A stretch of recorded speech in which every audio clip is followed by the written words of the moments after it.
Evening, good afternoon, good morning, Sagbona, Ralebo Habanavesu. Thank you so much. My name is Ali, Kiana Mishimiana Limpopo, Mishimiana Tabegi. Mishimiana Marawari Camera, Kia Wana Papa. Tonight is one of the biggest night ever, and firstly, I would like to apologize. My co-host there, Wachiri, is having some technical issues from his side, but he'll be joining, as he'll be joining now just with audio. But in a short space of time, he'll be able to turn on his camera. Tonight is one of the biggest show ever in Africa. I'm telling you, and all those who are joining, please make sure that you subscribe, you like, and comment.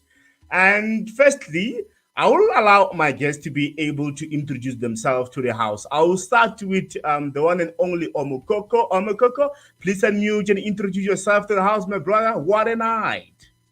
Thank you very much, Mr. Ali. As you said correctly and pronounced it correctly, my name is Omokoko, and I come from Western Kenya. I'm a student at Oberlin College and currently pursuing economics in Ohio. Oberlin is in Ohio. Thank you. Thank you so much. Thank you so much for that. Very quickly, we're moving to the only lady in the house by the name of Rips Rebecca. Hi. My name is Rebecca. I'm currently living in the UK. It's great to be here as well. Thank you. Thank you so much. We're moving to Pastor Alan. Hi. I hope I'm pronouncing it right. Alan, that's correct. I'm super excited to be here. Looking forward to the evening. I'm from Ghana originally, currently living in the United Kingdom. All right. No, thank you so much. And we also have our co-host here. We're going to give it a test. Wachiri, can you give it a try?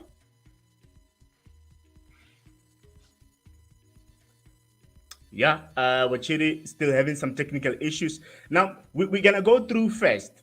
Before we can even go into detail, I will start with Pastor Alain.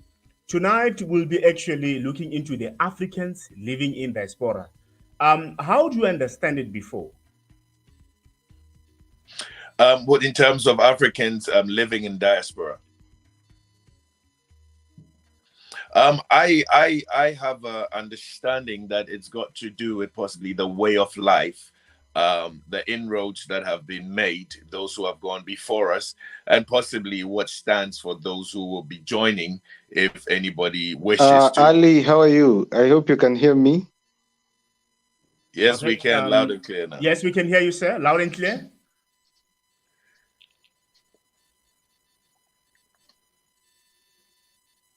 Yeah, proceed, Pastor Alain. Yeah, so that is the angle at which I am seeing tonight's conversation going. Okay, I see that Wachiri is trying to join. Can you give him a try? Wachiri, can you please come again?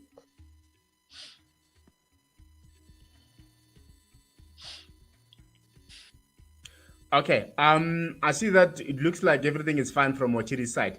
Just that there are some issues that he's experiencing. We can allow him to come back in a short space of time. I'm going to move back to Rebecca. Oh, please unmute, Rebecca. Yeah. Oh, hi. Yeah, I'm originally from Kenya as well, living in the UK. So, and as Pastor Alan mentioned, it's like there's a first generation, second generation, third generation migration. And then there's also people who will also be born here. So they'll have a different experience as well to those people who migrated here. So there's two different diasporian lives. And then you now infiltrate and you become used to it. So there's so many experiences to be had and culture mixes as well. So that's how I see it as well.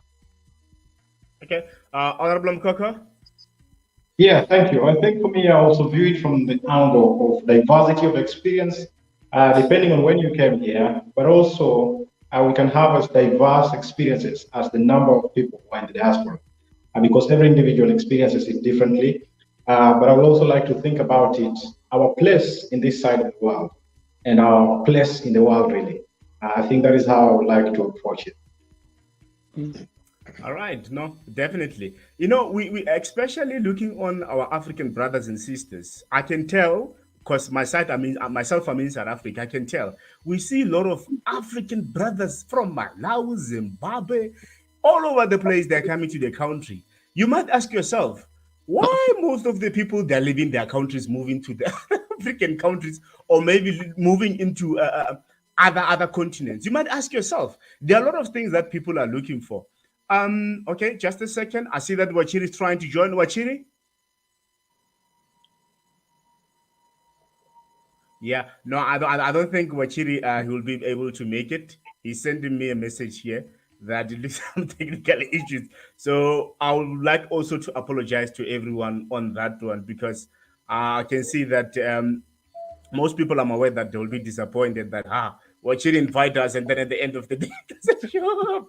So they should understand that Wachiri is having some technical issues and he's busy taking care of them. So I'm gonna just take a quick break and see that I will be able to get him.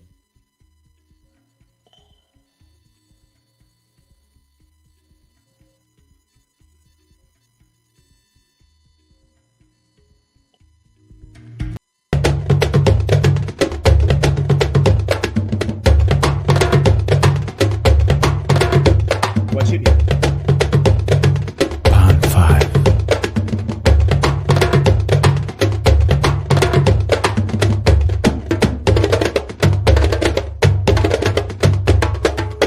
Pond 5. Pond 5. Pond 5.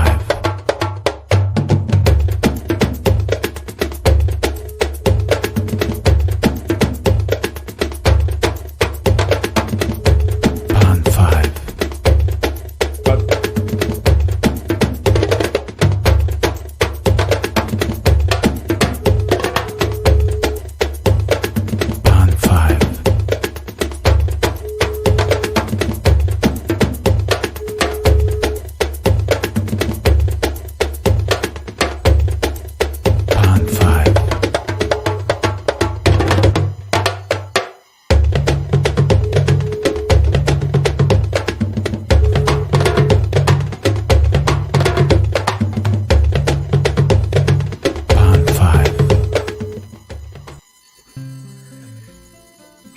All right, all right, all right. Thank you so much. Thank you so much, everyone, for tuning in. Even though we're finding it difficult to get Mr. Wachiri back on the line, I believe and I'm praying that Mr. Wachiri should be able to come back online. You know, the first question that I want to ask is that why most of our African brothers and sisters are leaving the African countries and moving to other people's land?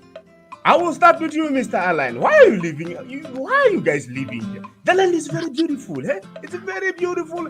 And we're enjoying a lot of things. You know, we do cultures and everything. But most of these people, they just decide to leave. What is happening? Why people are leaving their motherland?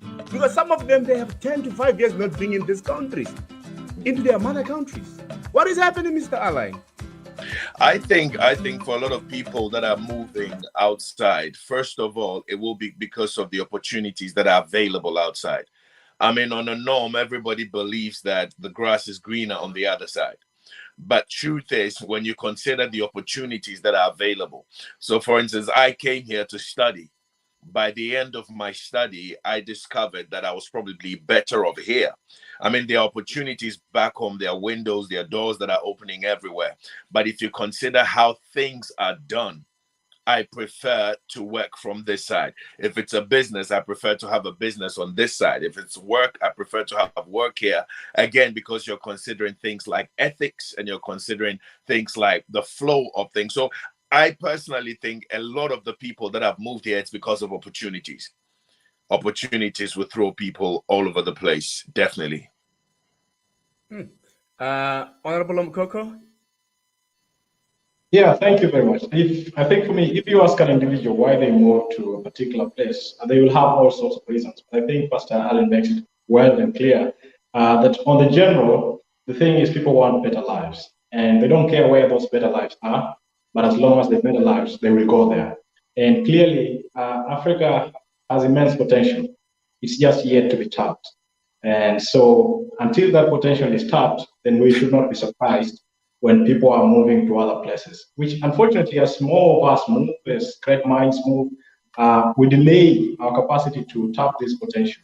But still, person doesn't care about Africa being Africa. They may care at a general level, but they just want to survive in the best way possible.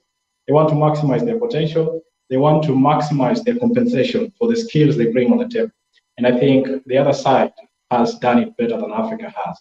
But again, so I think that is the general reason why. But there are many other reasons. There are people who just want to travel, to see other places, to see other cultures. But I think the most important reason is just seeking opportunities. All right, thank you so much, Honorable Mukoko. The only lady in the house, Rips Rebecca. What's your take on this one? Yeah, I totally agree with what's been said so far as well. And I'll also say the systems that are in place are also helpful infrastructure in the diaspora. So let's say, for example, even like banking or healthcare. So those kinds of things, education, it's just those systems are maybe more advanced until we can get ours as well to that level. You know, sometimes it might be easier to get those things done now. And then if you ask a lot of people, they want to live in Africa, literally, but it's just the system sometimes stop that coming back as well. So that's one of the reasons as well. Okay, no, thank you so much for that. I also believe that I don't think there's anybody who can leave their motherland to move to the other country for no reason. The main thing should be moolah, or maybe somebody's going there to study. That should be one of the reasons why most of people leave, unless if maybe there is a war, people are running out or something. But let me ask this question: we see a lot of African, brothers and sisters who move to different countries. When they get there, you'll be very shocked. I'll give you an example. The Nigerians, Zimbabweans, each and every country where they move to, they don't change. They still eat their food. The dressing is still the same as if they're in Zimbabwe, or in Malawi, or in Kenya. Everything that they do, and they even try to teach other people their own languages. It's like one is becoming an ambassador of where they're coming from. you can ask yourself a lot of questions that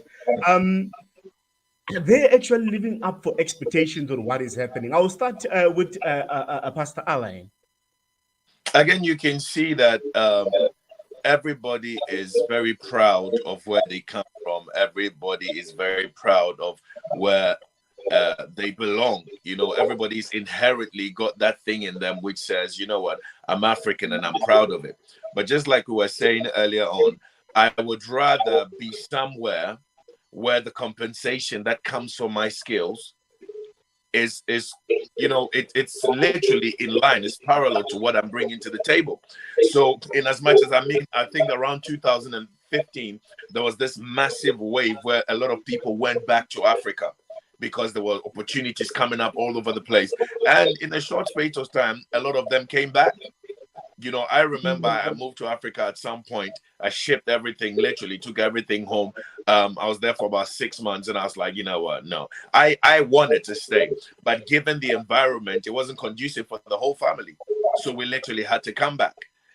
And you ask yourself the question, why? Because when I was down there, I had some medical stuff that I had to do with my son. And literally for every hospital appointment, literally for even how they dealt with stuff, but I came here and within a week, everything was sorted, everything was fine. So even with something like medical, you're here, you're a taxpayer, it's free. If you live here, you're a taxpayer, it's free for you. I mean, places like the US is very different. But why would I want to be in a place where for every headache, they will give you a drip, even if you don't need it, because the hospital needs money? Whereas for here, they give you what is relevant and what is necessary, because at the end of the day, it's going to be a cost to the state. So it's all of these things put together.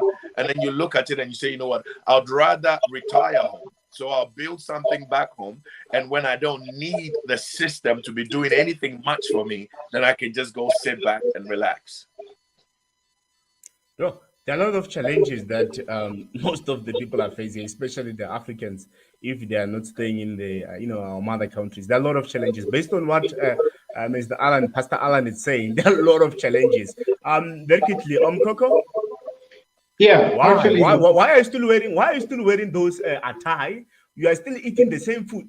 Imagine if you are staying in America. You must change. Look like a nigger, Get those burgers, get those hot dogs. But you are still cooking the same food that you are at home. What's happening? Absolutely. I think that vindicates the Africans on the other side of the world. They have not betrayed their identity. They have not betrayed their culture. They have not betrayed their people. It's just that they're trying to find a place to survive. My plan is by next weekend, I should be cooking some ugali and I'll invite my African brothers. And the reason we're doing this is because we don't want to lose our identity. But at a personal level, because I might also speak too much for others, at a personal level, my plan is to leave this country as soon as I'm done with my education. And I know it will not be a smooth sail back home. It will take time to adjust.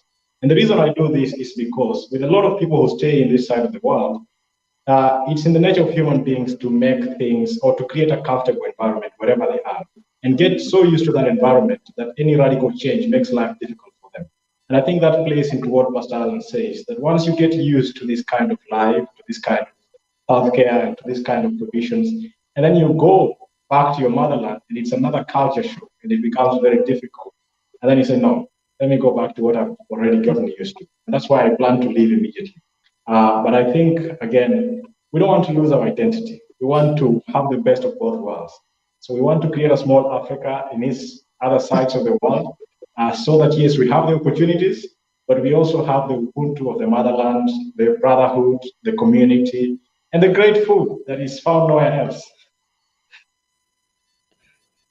Thank you. All right, thank you so much, Rebecca. I wonder if maybe there's some of the food that you find while you are home, and in the country where you are, you can't find it. How do you do that? Because myself, this side, chicken feet, chicken head, chicken intestine. We use maize meal. Those are food that we normally enjoy. Imagine if I'm in a foreign country, when I get there, I'm looking for chicken intestine, chicken food, chicken head. They're like, that is trash. Throw it that side. So, how are you guys coping that side? You have to find alternatives, honestly. But I think when you do come here, you hear a lot of the keyword is they want you to integrate, because they want you to be part of their culture, part of their systems as well, especially in schools and at work as well. So even to settle, you need to take a certain language test, need to understand the laws and the rules of the country, which is good. But I think as Africans as well, we do try as much as possible to keep our culture, our food, our clothing for the sake of the next generation, because if we lose that language, if we lose that culture, then they'll have nothing at all. So I think it's also for the next generations that we also need to keep it going, keep introducing it, and keep it common for us. Yeah. Quite short and simple. But for me, I'll be very worried because I know, I love chicken intestine. So if I go to a country where they tell me there's no chicken intestine, I leave everything, I go back home. So, but no. Then again, there are places now, like literally abroad, they are making those things available, so you can get most of the things here. There's this particular Nigeria. I'm not from Nigeria, but there's this Nigerian delicacy that usually you wouldn't get. Is the goat head, and you will get it here in the UK. Wow. You can get literally now, because of import and export, you can get anything you want here. And people travel back home, and when they're coming, they package these things and they bring them. So you literally live just like, back home. But the only challenge I have, I was just going to throw this to Omukoko, because you come here, you spend money, you studied, so obviously there's going to be a certain level of expectation in terms of compensation for everything that you've done. So now if you go back home to a system where I'm all up for going back home, but if you're going back home to a system where it's more who you know than what you have, then what happens to all the investment you have made into yourself? Yeah, absolutely. And I think that's an important question. But the reason why I also make this point is for a lot of us, before we come to this other side of the world, at least we have attained some level of education back home. It could be all the way to high school, and for some people, all the way to university. And the governments in Africa subsidize education heavily. Education is not as expensive as it is on this other side of the world. And so the government is spending millions and millions to produce bright minds like Pastor Ale, like Rebecca, and the rest. And then what we do is that we go out to the world and we get opportunities elsewhere. And so I think even in terms of owing a place, I think if there's a place we owe more, is these governments that do this. But of course, there are challenges in Africa. But the way I think about it is that I would like to think beyond myself. At a personal level, I'll be disadvantaged. But if change is to come, then I think it's proper. There are a few of us who have to now say it will be a sacrificial move. We may suffer, it will get harder before it gets better. But until someone says, okay, let's go and challenge this, then we will continue with this cycle. And I think to me, that is what motivates me. I like your courage, bro. I like your courage. My thing is, one of the things I consider is my circle of influence. Okay, there are things that are directly within my control. All right, I love Ghana. I love my country, but I know very well that the way the system works is not. Every president that comes in, for instance, has a mind of wanting to change the country. You want to leave a legacy, but there's a system that has the ability to disengage you from your purpose as soon as you step into position. They say power corrupts and absolute power corrupts absolutely.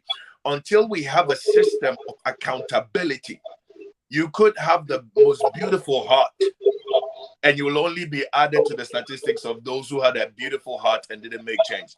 However, you could be here, establish a system, and help others over there to make change. For instance, I know people who have been here, have worked hard, and because of the compensation they get that is equivalent to their skills they're bringing on the table, they set up businesses back home that are now helping people.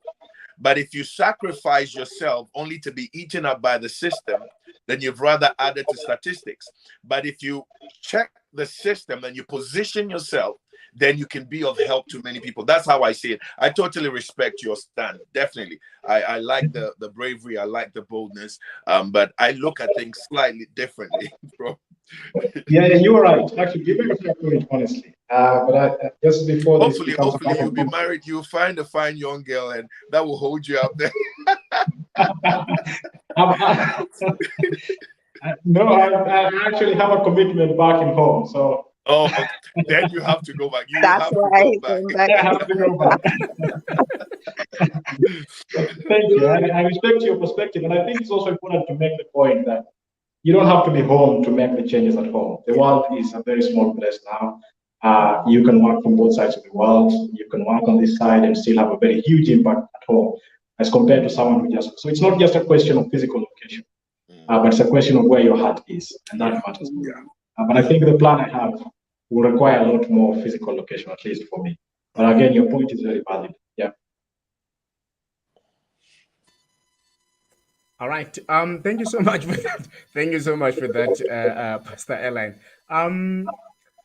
I want to ask you this question. There are people who live I will give an example. Somebody moves maybe from their country, they move to the other country. When they get there, they change completely, and they never come home.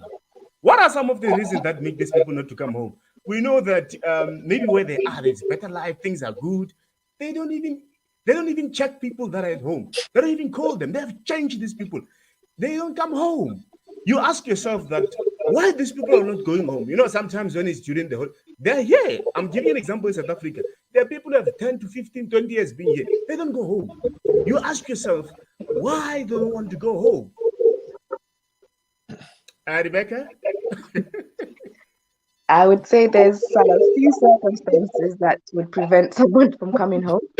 Some of them might be some immigration issues, because sometimes you're not able to travel right away. And then also the life in the diaspora can be very demanding in terms of work, in terms of even getting time off, proper leave, to be able to come home properly and actually enjoy the experience. Sometimes you might get a week or here, a week there, so enough time to travel and go home properly. So then by the time you know it, years have gone by, time has gone by, commitments and so many things. And then so there's so many factors that can prevent. It's not on purpose, guys. But we do try and call and stay in touch sometimes. But there are a few proper issues that are happening here that will prevent someone from actually making that trip home. But definitely everyone wants to come home. Everyone would love to visit. Sometimes financially, circumstances don't allow. Yeah. No, definitely. When there's no money, there are a lot of things that stops. Mr. Mokoko.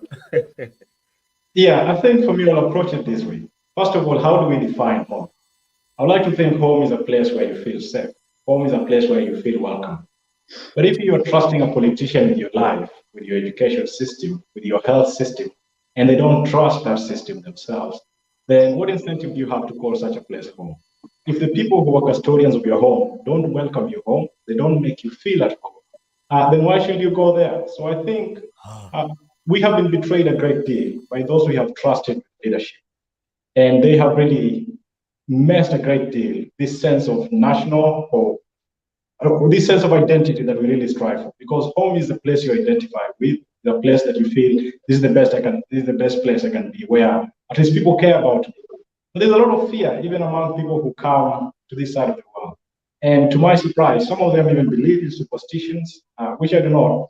But people feel that once they go back home, it becomes even more unsafe. There are people who will not sleep and do whatever they do to make sure that they bring them down. So until we have this feeling that indeed, when I go back home, I will be welcome. When I go back home, like this, is it the parable of the prodigal son, the lost son, who saying that there is my father somewhere. But in the case of people in diaspora, who is this father? Who wants them back? This aspect of that. Of course, there are relatives who want them, but the way these relatives view it is you have made it, you have to bring us there. So it's a very interesting dynamic, and I think that contributes to it. Of course, there are financial constraints. There are also people who leave the continent not out of will, but because they just feel that anywhere is better but home, which is unfortunate. And for such people, expecting them to come back will be asking too much.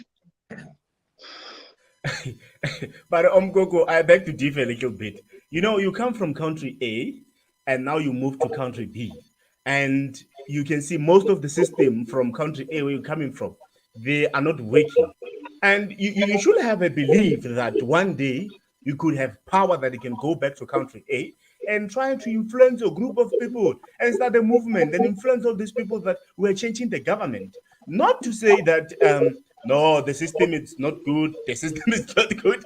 I'm no longer going back. I believe myself actually, I am a politician and I believe in, you know, engaging people, sitting with the community down. If there's a problem, we sort it out.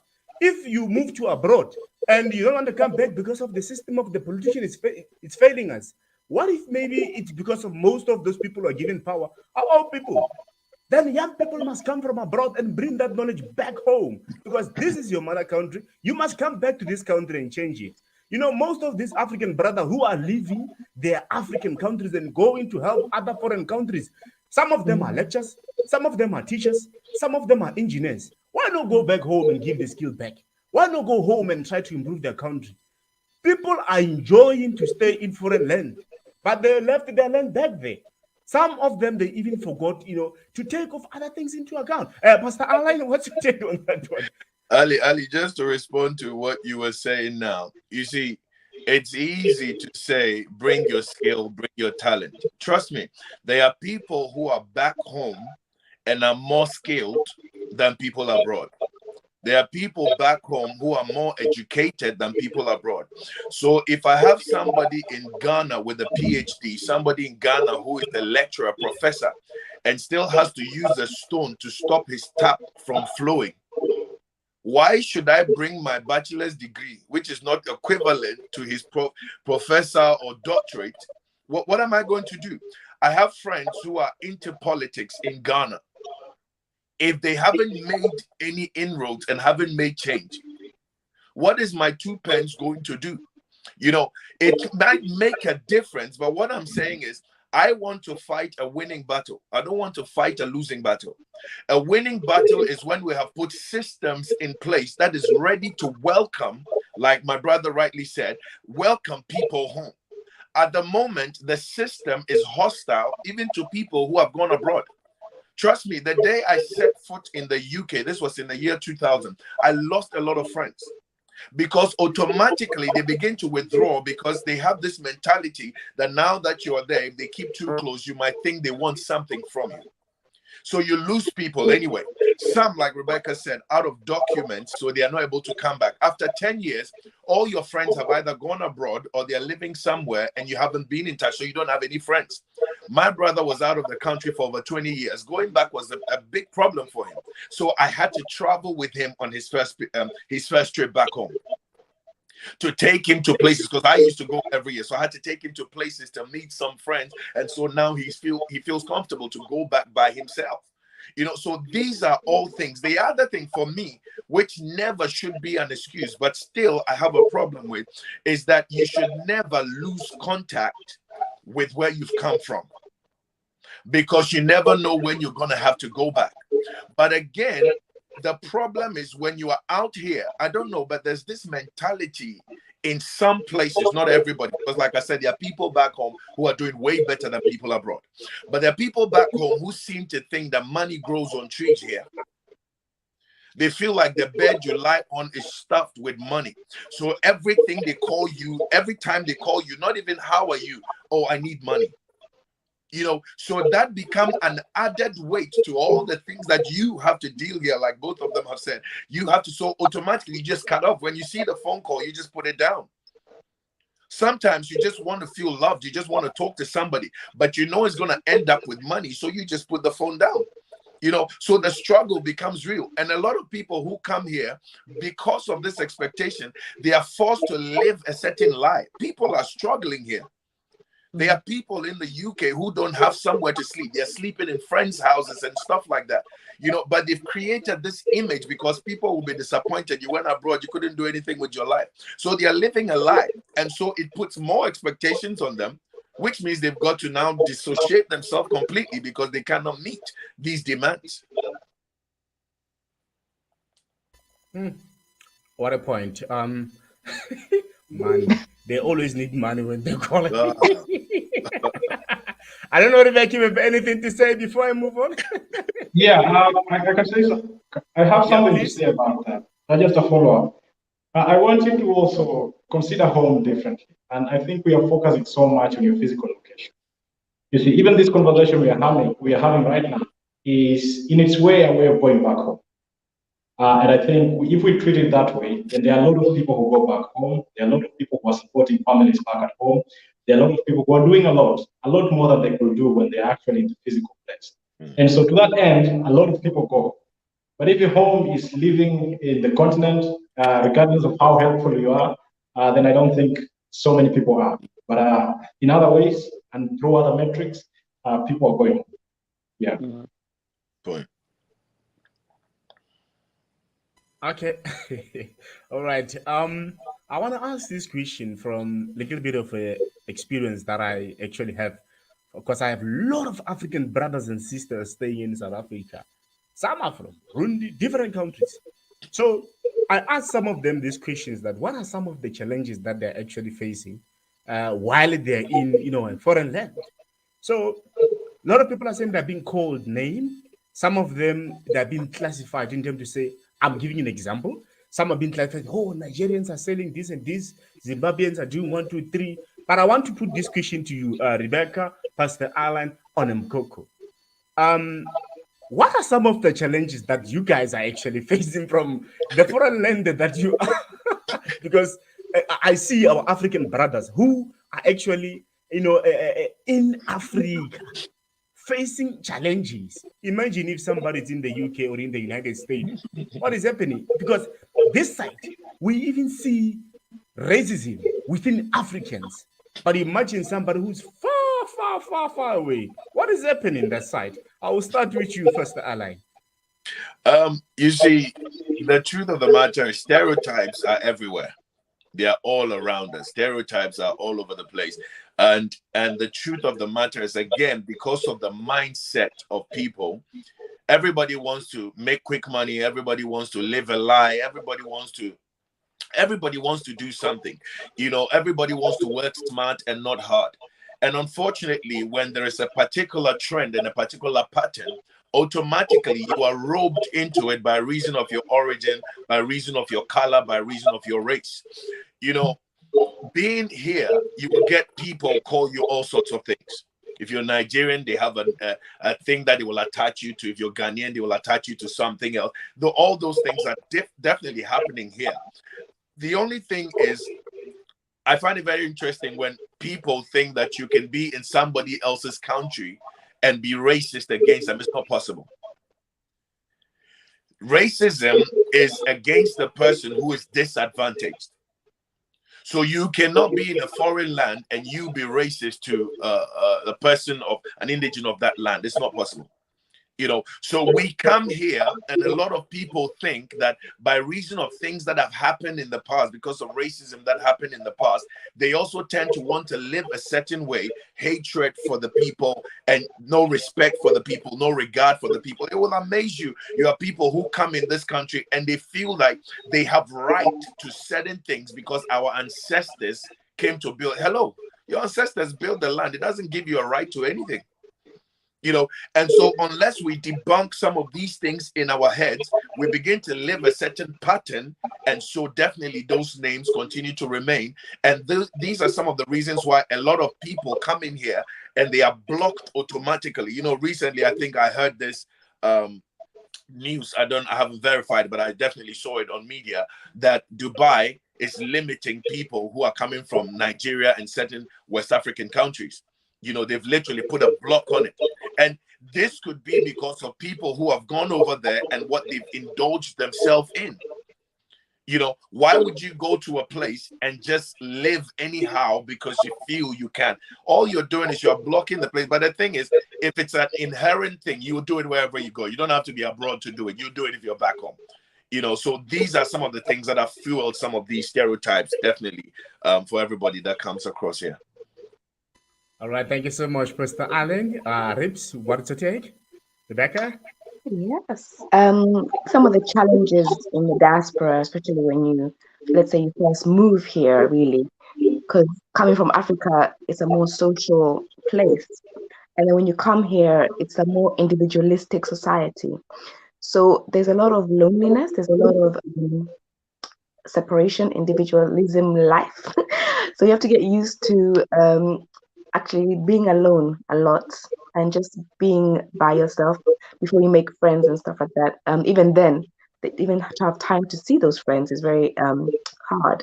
So to get used to that lack of socialism is very hard in the beginning, very challenging for people. And also, as an adult, if you come as an adult and you have a qualification, that qualification may not be as acceptable here. So sometimes you have to start from scratch, which is sometimes very degrading for some people and demeaning. So sometimes you have to start at a certain level before you can move up again, which can sometimes even mentally, psychologically be not helpful for you as well. So there's a lot of things you have to get through for you to go to where you want to be. But once you know the culture, it's all about knowledge. If you're able to understand and know the culture and know the system, then you can move on. But if you don't have anyone to guide you, it can be very challenging in the beginning stages. Yeah. All right, thank you so much with my language. All right, Mr. Mkoko, what's your take, my brother? Yeah, thank you. I think sometimes, I think we cannot overestimate the challenge that is posed by the differences in the cultures that we come into. A lot of people here who are maybe from Africa really struggle to fit in because these are essentially opposite worlds. You struggle to fit in and you always see yourself as a stranger, as a visitor.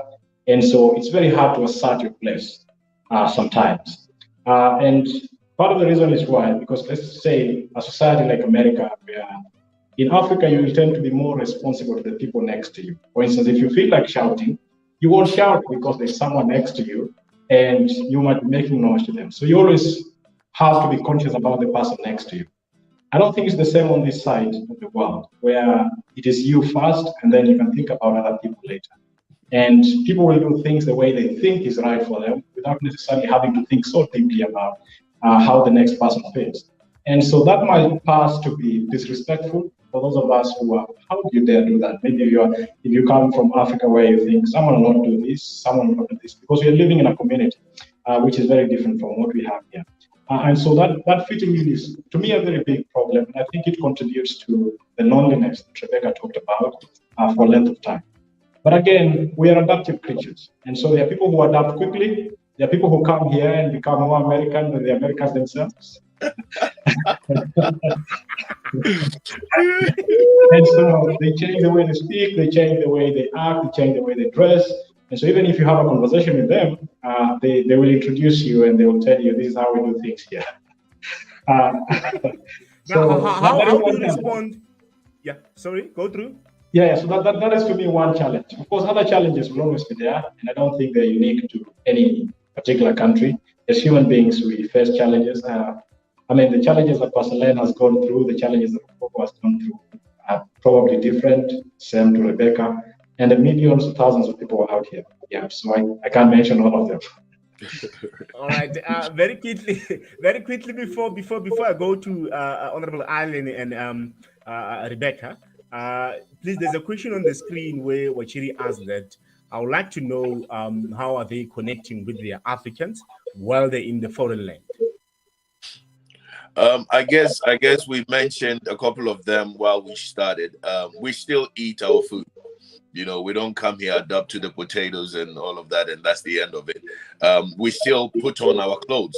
You know, here, especially in the summer, you will see people who wear the African cloth, you know, we connect with it like that. Most people who have come in here, like my brother just said, who have been able to connect with other people, you realize that you still do the same, you know, gathering. You're able to gather together.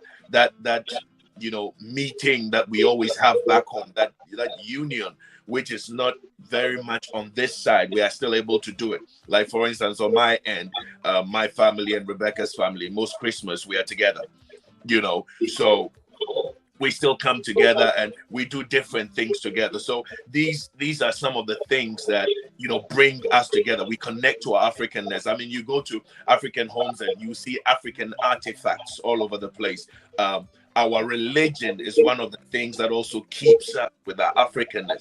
You know, a lot of people come here and, like Omugogo said, they change straight away. You know, everything changes. I know people who came from Africa and they pray like the way we all do in the charismatic. Now they can't even open their mouths to pray. It's more, you know, they've changed, you know. So there is also that. But everybody tries to connect in different ways, and I think one of the strongest ways that people connect, especially here in the UK, is through religion. So you go to a typical African church, you meet a lot of Africans there. There will be a good mix of foreigners as well, but that is one of the places where they meet, and that Africanness is really seen and felt. All right. I say that time it's not on our side. I just wanna go on the last one. Time is not on our side. I'm quite sure we have our African brothers and African sisters who are saying that one day it's one day. If I leave this country and go to a foreign land, I guess I'm no longer coming back into this country. I'm going to enjoy my life. I'm going to make sure that I live my fullest life. I'm tired of eating maize meal. I'm tired of chicken food. I'm tired of chicken head. I'm tired of intestine. Now it's my time for me to go with burgers and hot dogs. Now it's my time for me to show up. Now it's time for me now. You know, people are talking. I'm being honest. People are talking. Some people, they want that kind of a lifestyle, you know. So to Honorable Omkoko and Pastor Aline and Rebecca, please talk to those ones, the young ones that are listening and the young that ones are watching, who are keep on saying that one day it's one day. If I leave this country, I'm no longer coming back. Please tell them, because the gas is burning, eh?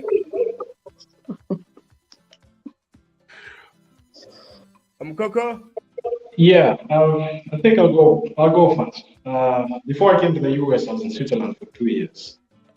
And I think one of the things that made me appreciate Africa more is interacting with the world out here. I felt, first of all, very out of place, and I began to appreciate the little things that I had taken for granted back home.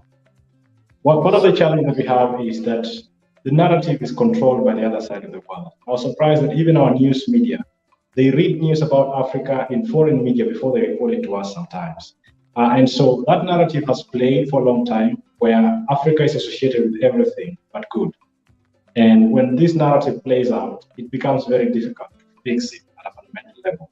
But to imagine that there is an easy life out here, I think to me that is totally out of place. People still work hard, people still struggle, And every place in the world has its own challenges. I know we have extreme challenges in other places, or in some places more than others, but still, the only thing that will guarantee success is not always where you are, but who you are sometimes. And so our people need to know that. And while it's difficult back there, it is still possible. And the reason why some of us still want to go home is because we have appreciated our time, is that at the end of the day, what matters most is the much we can do at a personal level. Even those who are here, they know that you can come here. You know, some people, they come here or they go abroad. We see them going to Saudi Arabia and Middle East countries because they just believe that everywhere but home is good, which is not always the case. And while people earn more money here, if you earn that money and stay here, the truth is that the cost of living here is also higher compared to back home. And so it's not necessarily heaven, as they put it, honestly. Yeah. All right. Rebecca? Yeah, I would agree with that and say also for the young people, really have a plan if you really want to leave. Do your research. If it's possible, if you can just take trips, as my brother mentioned, short trips to different places and just experience different places and know what you want and actually know what you're getting yourself into before you make a permanent decision. That would be good. There, as you mentioned, there are some challenges. But no one is saying that don't go, but really, you really need to know a good plan and have a plan, not just go because everyone is going or your friends have gone. Really have a plan and goals. Don't just come and say, let's see what's going to happen because you will see. You will see. But we don't want you to have a rough landing, have a soft landing and do things in the best way possible. That would be my advice. Research and plan. Research and plan. Yeah. Okay, before I move to Pastor Alain, please answer the question very quickly. Does the foreign accent come naturally, or maybe, when people visit places like, hey, yo, man, I'm a nigga, yeah, what's happening? Can I respond to that really quick? Can I respond to that? Please, Yeah, start it. Yeah, let me say, first of all, one, there's the struggle. You see, you say something and no one hears it. So along the way, you have now to change the way you speak so that people hear it. But the other thing, there are people here who make very deliberate efforts to change the way they speak. Because again, there's this myth of a superior way of speaking. We are speaking a foreign language, we are speaking English, and the aim is to speak their language their way. And I think that plays out a lot. But again, maybe it comes naturally for a lot of people without realizing. And some of us are trying to fight back. Okay, over to you, Pastor Alain, and also please try to answer the question that was asked by To Judy. comment on this accent quickly, it takes time. You pick up words which you begin to now incorporate into your own vocabulary. But trust me, there are people in Africa who slang better than people abroad. We call it Lafa, the locally acquired foreign accent. There are people in Ghana who try to talk to me and I'm thinking, are you calling me from New York? Or, like they've got it to the T. And people learn it. The only thing is that when you come over, if you want to make a difference, you've got to put the effort into it, especially with your accent. Because sometimes an interviewer picks up the phone, they hear your voice and you will not get invited to an interview. That's why most people who came at the beginning changed their names and all sorts, because if they cannot pronounce your name, there's no way they're calling you for an interview. But a lot of people have also made it through, which then transitions me into what we were dealing with before. People who usually say one day, never make it. I have this philosophy in life that chance favors the prepared man. I have observed people who have come from Africa over the last 22 years that I've been here, and people who come with a mindset that was always already working in Africa quickly make it here when they come over here. And people who are just sitting around waiting for an opportunity, saying, oh, one day when I travel, they come here and they go nowhere. Some people come here and they are thrown into great opportunities and they mess up with their life because they didn't plan, they didn't have. There are people, you ask them the vision for their life and they have no clue. when I was growing up, one thing that helped me, which I want to throw in here, is one person asked me the question. They said, Alan, if you came across a billionaire today who said, I want to give you £1 billion, what would you do with it? It was from that day that I decided to have a working plan. You know, from my side, the scripture tells me, write the vision down. So I always walk around with a plan. I always have a piece of paper around me. I'm always writing things around with figures. So the day you approach me and you ask me that question, I will not fail. You know, and if you have such a plan, rather than one day, if I go over, I will buy a car, I will drive a good car, I'll drive a good home, put it together on a piece of paper. One day when you get a chance to travel, what would you do? What did the people do? You get a good education. You try and do this. What people who have made it, what did success leaves footprints? What did they do? Gather that information so when you come over, you can follow the footprints. However, if you don't, then you are more likely to fail at your attempt of coming abroad. Yeah. Thank you so much, Pastor Aline. Very quickly, I'll go to the comments. Frederick, oh, I'm not very good with the Kenyan surname. I'm sorry. I'm just gonna read the names. Yeah, Frederick. The other one is Ain, and I can also see Morara, and the other one I can also see. Oh, Wachir is also there. I see also Judy and Oduo Omondi. Thank you so much, guys, for commenting, and also we apologize for our co-host Wachibi. So I'm having some technical issues that side, but I believe that he's joining us from a different platform. You know, I firstly want to say this. Re leboga ka matla. We thank you so much. Re leboga ka matla. Ge le kgonne go tla go tlo joina show mo African Kona. African Kona e leboga ka matla. Kudu a re lemola go mogala yo o mokoko. Re lemola go Pastor Alan le Rebecca. Re leboga ka matla re ka metlhala ka mabaka ge re le gopola gore le tle le joine re le joineng. Yo na African Kona. Kona ya Kona. No, I was actually thanking Omukoko and Pastor Alan and Rebecca for coming and joining the show. It's an honor. We know that people are busy, but you dropped everything and said, you know what? That's African Corner, man. I'm from Africa. Anything concerning Africa, I'm showing up. Hey? Thank you so much. Thank you so much for joining in. Karibu Su, Asante Se, Shala Haboti, Riale Boha, Kiona African Corner, yeah, the God.